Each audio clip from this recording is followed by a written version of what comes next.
This is John, founder of RocketForms here.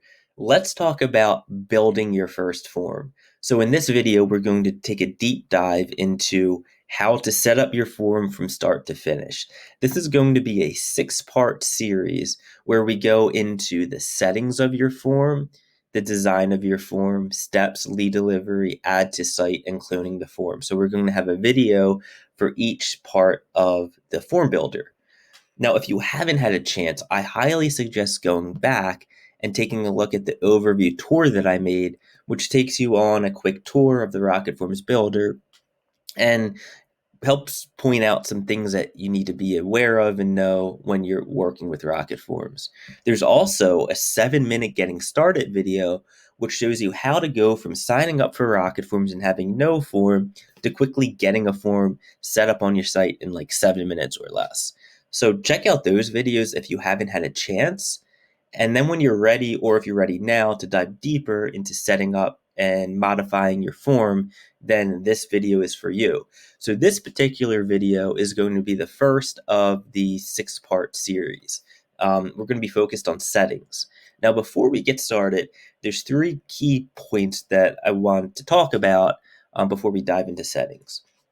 So the first is, before you go and even build your form, I highly suggest jumping into a Google Doc or a Word doc, or I like to do this on the notes section in my Mac, and kind of mapping out your form steps and responses. It really helps to have a clear vision of what you're trying to build inside of RocketForms before you come in and start building things.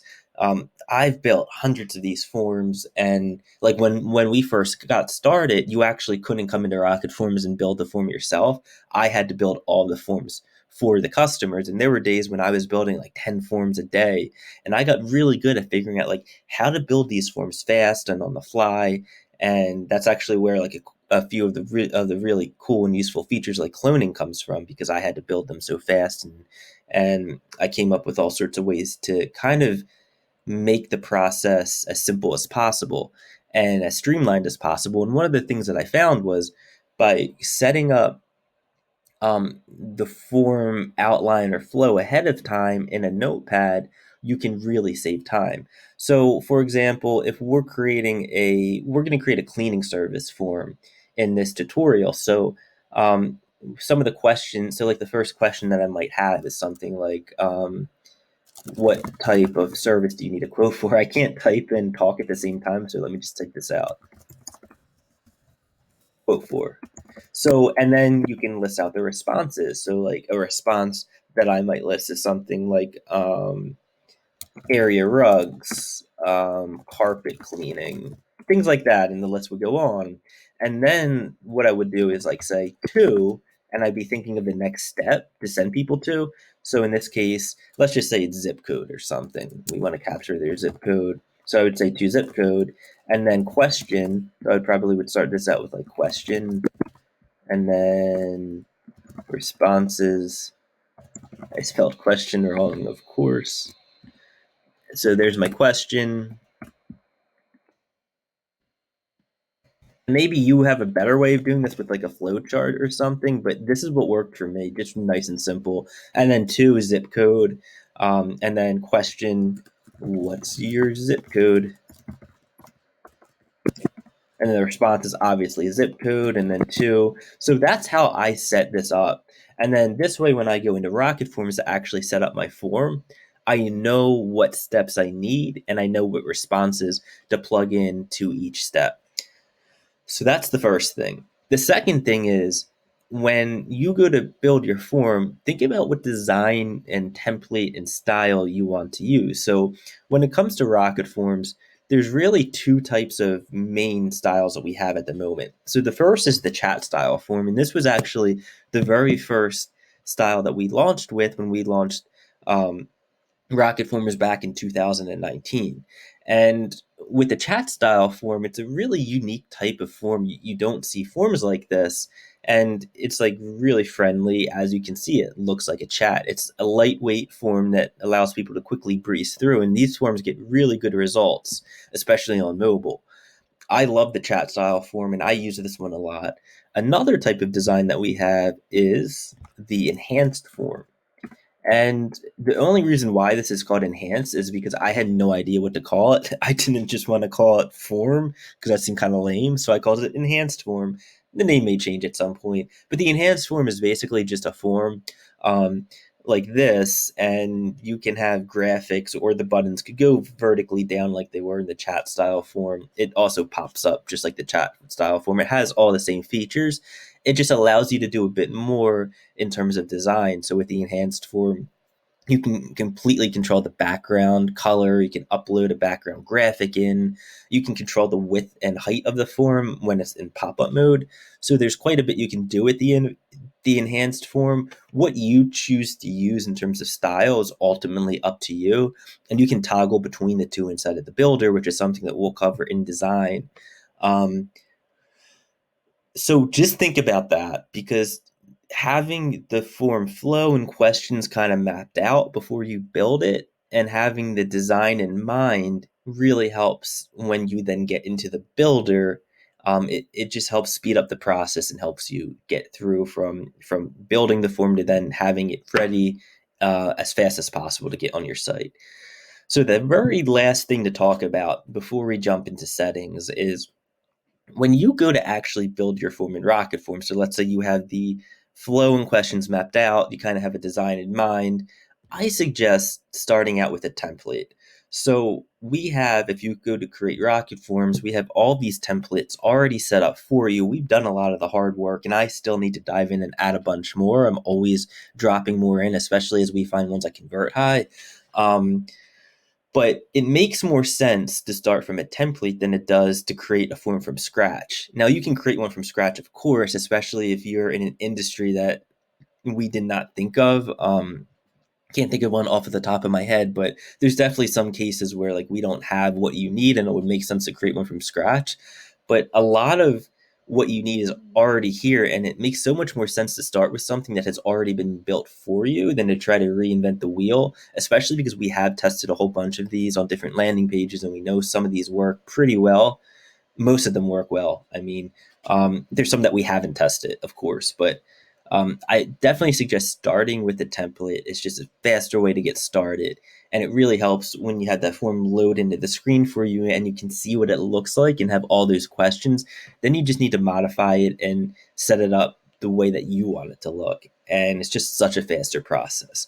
So in this tutorial over the next 6 videos, as we set up our form and design it, we're going to be starting from the point that most people come in at, which is starting from a template rather than from scratch. At some point in the future, we'll build one from scratch, but I just want to cover the bases that most people come in at, which is to start their form from a template. So now let's back up to the RocketForms builder, and we'll now start to dive into the settings more. All right, so we're about to dive into settings.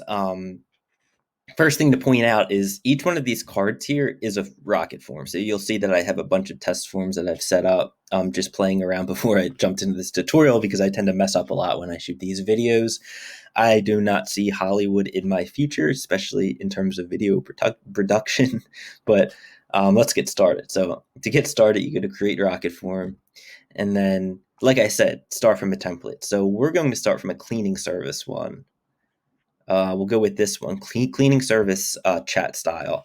And I'm going to start with the chat style form, but as we progress throughout this tutorial, we're going to switch this to enhanced form, because with the enhanced form, there's quite a few more things that I need to show within the tutorial. So it makes sense to kind of go in that direction with it. But I also want to incorporate the chat style too, because I know that's pretty popular. So before you even get started and choose it, you can preview it by clicking the preview button, and that will open up the form preview in another window, and then you can kind of play with it. But we'll just go to choose, and upon clicking choose, the form loads right up in my screen. So my first suggestion is to always name the form something as soon as you upload it in and click save. So I'm going to just name this form. Typically I name it like based on the website or something, but I'm going to name it form tutorial, rocket form tutorial. And like I said, I can't talk and type at the same time. U-T-U-T-U. All right, so I hit save. So this is the form. So before we dive into settings, let's just take a look at each of the sections. So you have settings where you can adjust the pop-up behavior, switch it to embed it, all of that type of stuff. We'll talk about that in a moment. We'll do a deeper dive in this video on settings. Then we have design, and this is where you can update the button colors and all sorts of things related to the design. Now, when it comes to the chat style, there's less you can do. But if you look up here and see template style, you can actually change this to enhanced. And then there's quite a bit more you can do design-wise with the enhanced form. So I'm going to switch that back for now. Then we have steps, and this is where you can create steps. And as you can see, and we'll dive into the step layout in a moment, the steps are already here. So you can click into a step and make a change on the left-hand side.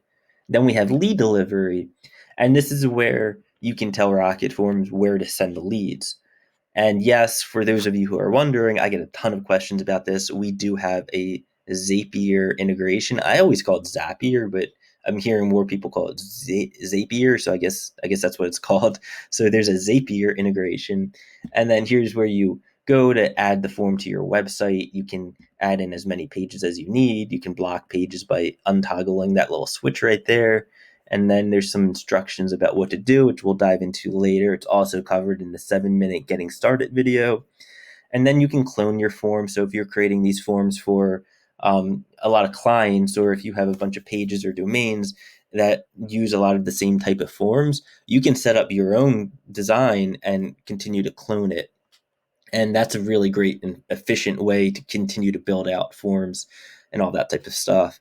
And then there's preview. So as you're building the form, you can hit the preview button, and this will open up the preview in real time so you can see how it looks without always having to install it on your site. I always suggest dropping the form on like a test page just to see how it looks in the real environment. There's some things that will be a bit different in the preview, but the preview is like a quick way to see how the form's looking as you're getting started with it. So those are all the key parts of the builder to cover from a high level. So as you're working on the form, you'll more than likely go from left to right. I typically start with settings, go to steps, and then design. So we'll probably shoot the videos like that. But that's what you should know about that stuff. So let's pop back into settings here. Now, before we go from the top down and cover all the different parts of settings, let's just look at this page from a high level. So to the left, you have the settings section, and this is where you can make all the changes within the form. And then to the right, you should see the changes reflect in real time. Now, the one thing to point out is that this is not to scale. So if you want to see the form fully to scale, you have to hit preview or add it to your site. So like some buttons may not be sized properly in the real-time view. So that's just something to keep in mind. Don't panic and keep trying to modify the design if like the padding's not right on the buttons. You just need to put it into preview or stick it on your site to see how it will actually look. But you should see most of the changes be reflected on the right-hand side in this real-time preview. Some changes will not always be reflected. There's a couple little like bugs and kinks that we need to clean up with that, but we're getting there. And by the time you watch this video, hopefully most of that will be cleaned up. I'd say about 95% of the changes you make will be reflected in the real-time preview. Then at the bottom, one really important thing to point out is that the step flow appears here. So as you're adding steps in, you will actually see them start to populate here. They will dynamically show up. And as you connect the steps, they will also dynamically adjust and connect. And if we just drag this step right here from this top down, you'll see that the form flows from like the start step, which should be called services, and it flows all the way down to the contact form and the thank you message. So if your form gets more complex and you have conditional logic with the form branching into different directions, then this flow could get pretty big and complex. Most people, from what I've found, tend to have simple flows like this, where it's like just like a single branch and it's just going down like that. We tend to see 6 or 7 questions like this, sometimes 5, 4. We typically don't see someone using more than 12 questions unless we tend to see people use more questions in like the lending space and mortgage and things like that. But typically this is the way that it looks.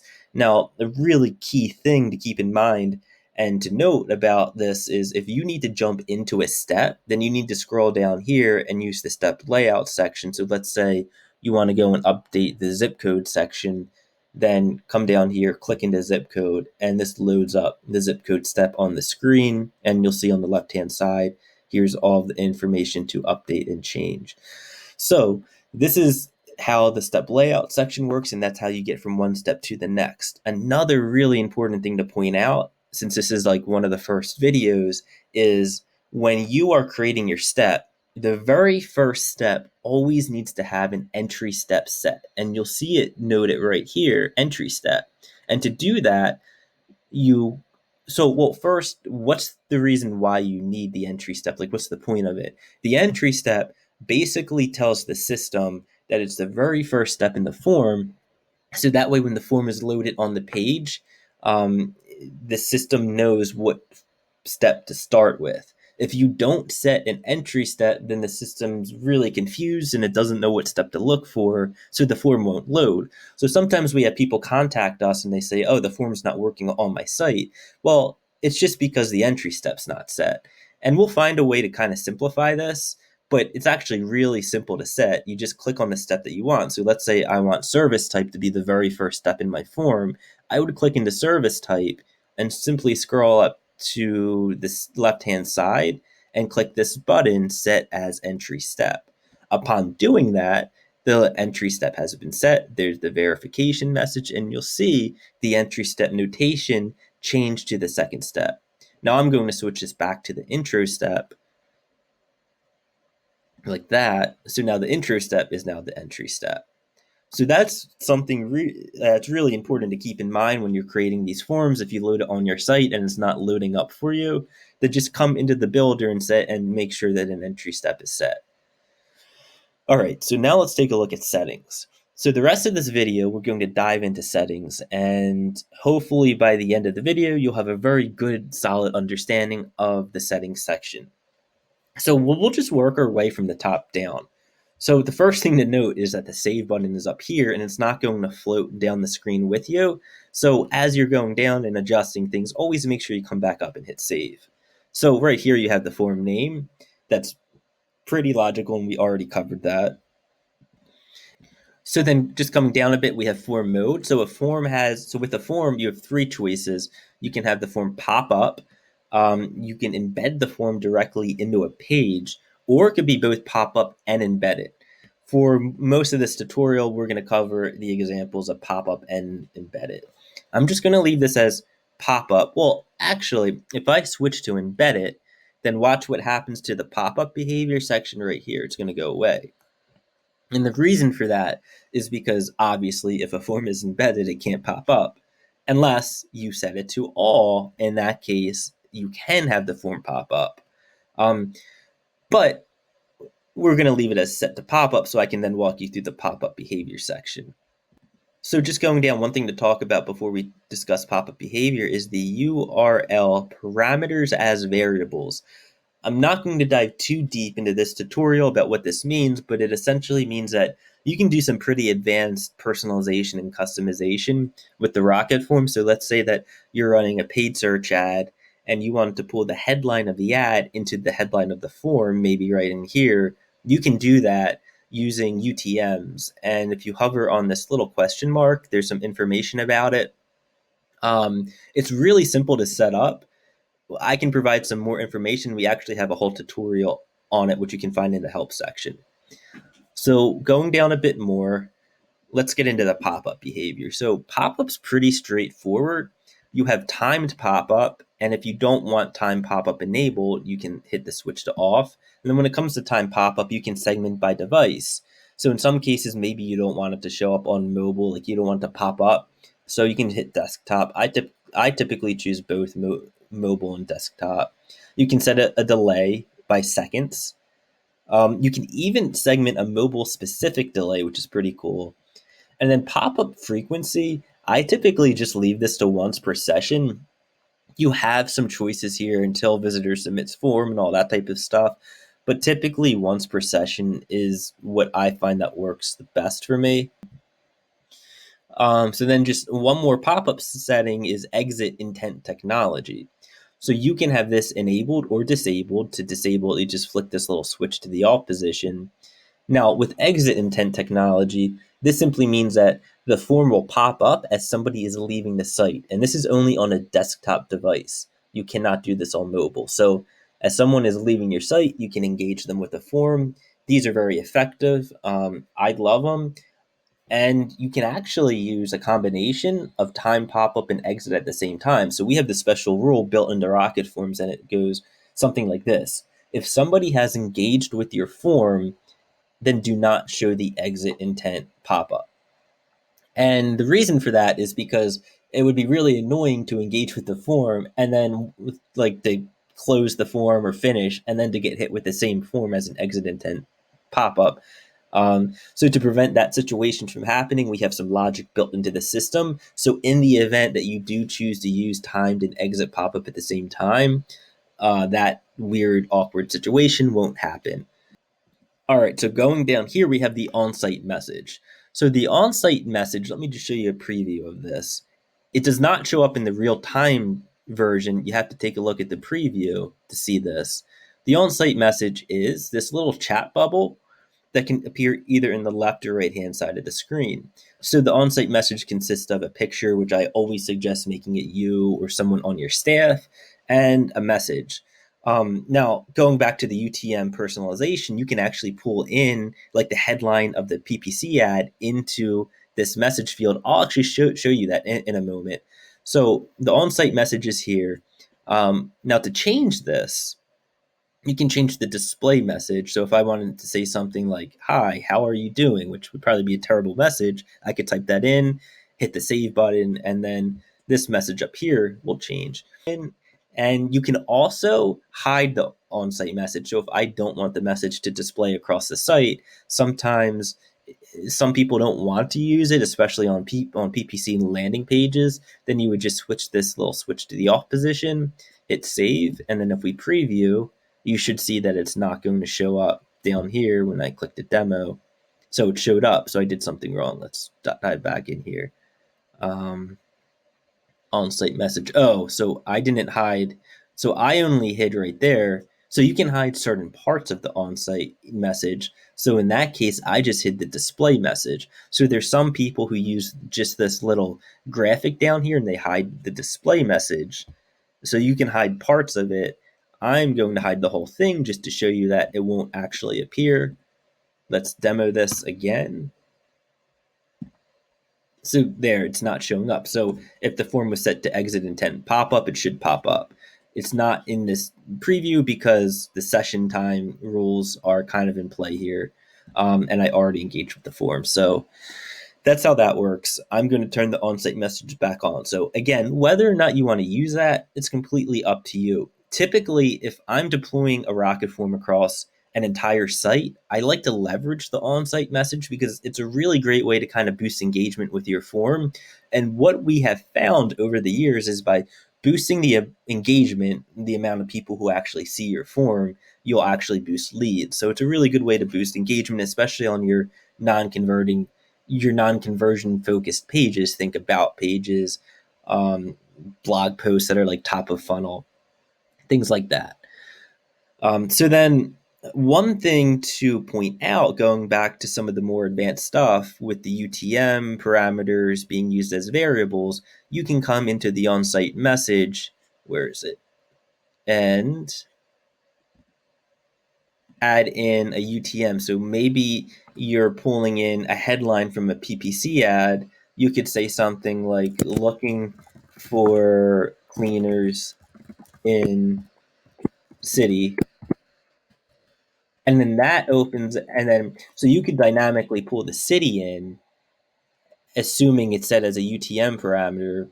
So let's say that the UTM is city, you can pull the city in, and then you can even set a fallback. So you could just say like your region or your city or something like that. Probably something 10 times better. So if the UTM is not present, it could fall back and just say your city. So if they start browsing the site and the UTM leaves the path, then it will just say your city. And that's for my paid search people out there. I created that feature for a couple of paid search people. I use it myself. I love it. You can dive into some more advanced documentation on this later. In most cases, 95% of the people who are using this aren't going to be using the UTM feature. So I suggest just making your message straightforward, like looking for a cleaning service or need a fast free quote. So there's that. So there's autofill zip code, which will pull in the zip code from the IP address. Whether or not you want to use that is completely up to you. So just scrolling down a bit more, there's just a few more features to point out inside of settings. So we have Recaptcha for anti-spam protection. This is using the Google Recaptcha system. And then we have drop-off mode. In most cases, you're probably not going to use drop-off mode. People typically tend to use this when they're collecting contact information in the beginning of a form and then having steps that follow once they submit their contact information. So let's say you're collecting contact information here and somebody abandons the form, you can still get their contact information. In most cases, people tend to actually collect the contact information at the end of the form, so it doesn't make sense to use drop-off mode. I personally don't really use this, but I know a couple of people who do, so we have this feature here if you need it. And then finally, the last big one to point out is Google Analytics. So out of the box, RocketForms comes with a bunch of built-in metrics like conversion rates, engagements, and all that type of stuff. But if you want to connect your RocketForm to analytics conversion goals, then just enable the switch and drop in your Google Analytics tracking code, and then you can have all your RocketForms conversions and events showing up inside of GA.